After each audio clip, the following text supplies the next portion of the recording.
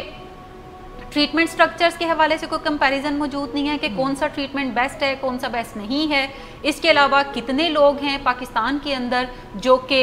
نشہ کرتے ہیں یا نشے کے مریض ہیں. زیادہ تر ہمیں جو رپورٹس ملتی ہیں وہ UNODC کی ہیں، یعنی یونائٹڈ نیشن کا جو ڈرگز اینڈ کرائم کے اوپر ڈپارٹمنٹ ہے وہ ہمیں بتاتا ہے ایکچوئل انفارمیشن کہ پاکستان میں کتنے لوگ نشہ کرنے والے ہیں، کتنے لوگ جو ہیں وہ ٹریٹمنٹ تک پہنچتے ہیں، اور پاکستان میں ٹوٹل کتنے ٹریٹمنٹ سینٹرز ہیں.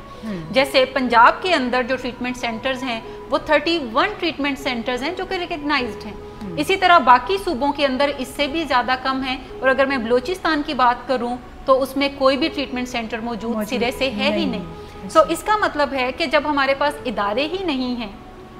تو ہم ایسے پیشنٹس کو کیٹر کیسے کریں گے. اور ہمارے وہاں پاکستان کے اندر کوئی بھی ایسا ریسرچ انسٹیٹیوٹ نہیں ہے جو کہ باقی میڈیکل سائنس کی یا ہیلتھ سائنسز کی طرح یہ بتا سکے کہ پاکستان میں کتنے لوگ نشہ کرنے والے ہیں، یا اس کا کوئی سٹینڈرڈ ہی نہیں ہے، یا اس کا کوئی سٹینڈرڈ ٹریٹمنٹ ہے یا نہیں ہے. پاکستان میں جتنے بھی ریہیبز اچھے کام کر رہے ہیں توقع یہ کی جاتی ہے کہ انہیں کسی نہ کسی میڈیکل ہاسپٹل کی طرح کنسیڈر کیا جائے اور انہیں سٹینڈرڈز پہ اس کو میئر کیا جائے، کیونکہ پاکستان میں ریہیبز کو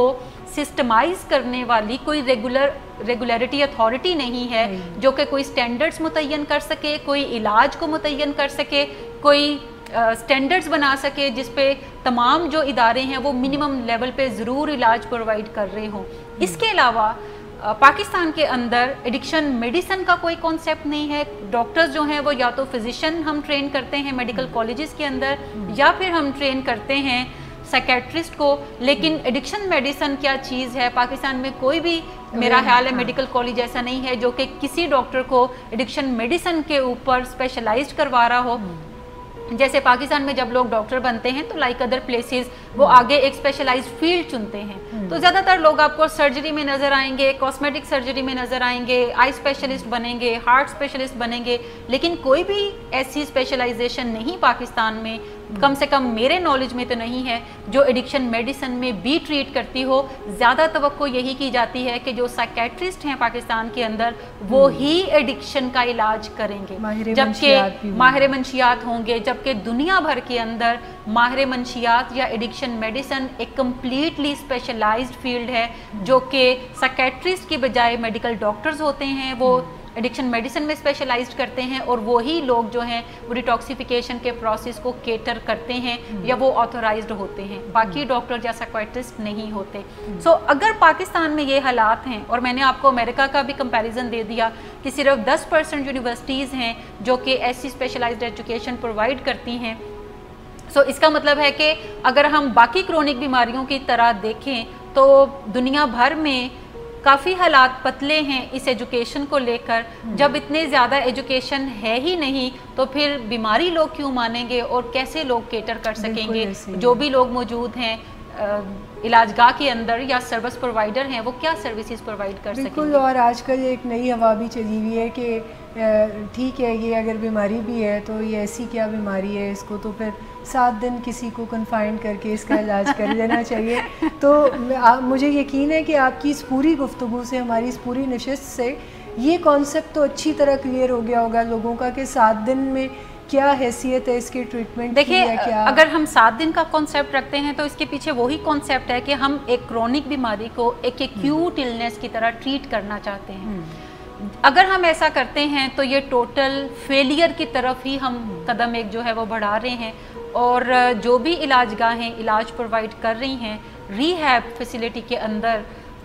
میں سمجھتی ہوں کہ کسی بھی علاج کے نہ ہونے سے ایک بری علاج گاہ بھی بہتر ہے کہ جہاں پہ اگر ٹریٹمنٹ کوئی نہیں ہو رہا تو کم سے کم نشہ بھی تو نہیں پرووائڈ ہو رہا، اور لوگوں کو نشے سے دور رکھنے میں ایک کامیابی حاصل کی جا رہی ہے. اس کو بھی ڈیمیج کنٹرول کہتے ہیں. اچھا علاج پاکستان میں بہت کم لوگوں کو میسر ہے. اگر میں کہوں کہ 1% لوگ جو ہیں وہ کسی بہترین پرولونگڈ علاج کی طرف جاتے ہیں، تو یہ بالکل صحیح فیکٹس اینڈ فگرز ہیں، بیکاز اچھا علاج یا ایک مکمل علاج جو ہے وہ چونکہ لانگ ٹرم بیسس پہ ہوتا ہے، وہ ایکسپینسو نوعیت کا بھی ہے، سو بہت زیادہ لوگ جو ہیں وہ اس کو افورڈ نہیں کر سکتے، بہت ایکسپینسو بھی ہے، بہت صبر آزما بھی ہے، آپ کے مشکل نہیں ہے۔ ایک چیز جو میں نے لرن کی اپنے 12-13 سال کے ایکسپیرینس میں کہ اس میں کوئی راکٹ سائنس نہیں ہے علاج کے اندر، لیکن یہ صبر آزما کافی ہے۔ اور ایون امریکہ کے اندر جب ہم کرونک بیماریوں کی بات کرتے ہیں تو صرف 50% لوگ ہیں جو کہ کمپلائنس شو کرتے ہیں اور لمبے عرصے کے علاجوں کو کیری کرتے ہیں امریکہ جیسے ملک میں۔ پاکستان میں حالات اس سے بھی دگرگوں ہوں گے، اور بہت کم پرسنٹیج ہے جو کہ لمبے علاجوں کو افورڈ کرنے کے باوجود کیری نہیں کرنا چاہتی۔ لوگ جلدی تھک جاتے ہیں اس پروسیس سے اور پھر علاج کو کسی نہ کسی ایک سٹیج پہ چھوڑ دیتے ہیں۔ جب وہ سمجھتے ہیں کہ اب چیزیں تھوڑی بہتر ہو گئی ہیں تو ان کا خیال ہوتا ہے کہ اب یہ ہمیشہ ہی بہتر رہیں گی، اگین وہ ڈیزیز کی کرونیسٹی نیچر کو اگنور کریں گے، اور جب بھی اگنور کریں گے بیماری ہمیشہ انہیں اپنے لپیٹے میں بالکل اپنی خواہشوں پہ وہ اپنی ڈیزیز کو مینیج کرنے کی طرف جائیں گے۔ جیسے کہ میں مثال دوں گی، اگر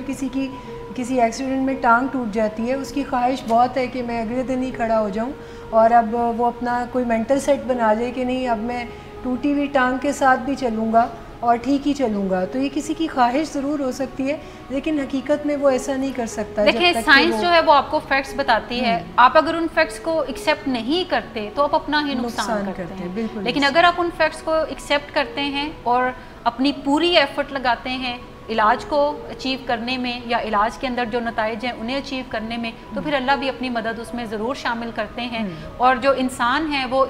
علاجوں کی جہاں تک بات ہے تو وہ اپنی بیسٹ ایفرٹس کرتے ہیں۔ علاج گاہ کے اندر بھی جو لوگ ہیں اور دنیا بھر کی علاج گاہوں میں آپ کسی بھی ہاسپٹل میں چلے جائیں، ڈاکٹر جو ہیں وہ اپنی سر توڑ کوشش کرتے ہیں مریضوں کو بچانے کے لیے، لیکن زندگی اور موت جو ہے وہ اللہ کے ہاتھ میں ہے، اور شفا بھی اللہ نے ہی دینی ہوتی ہے، لیکن ہم انسانوں کو کم سے کم اپنی بیسٹ ایفرٹ ضرور کرنی چاہیے تاکہ اگلی مدد جو ہے وہ اللہ اپنی شامل کرے اور ہم ایک اچھی زندگی سے استفادہ حاصل کر سکیں۔ بالکل، جیسے یہ آج کی گفتگو مجھے یقین ہے یہ کچھ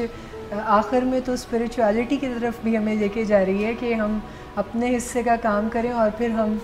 مدد کی امید رکھیں ہائی پاور سے، اللہ تعالیٰ۔ ایک بڑا زبردست کوٹ ہے جو میرا بڑا فیوریٹ ہے، that we are actually spiritual being having a human experience۔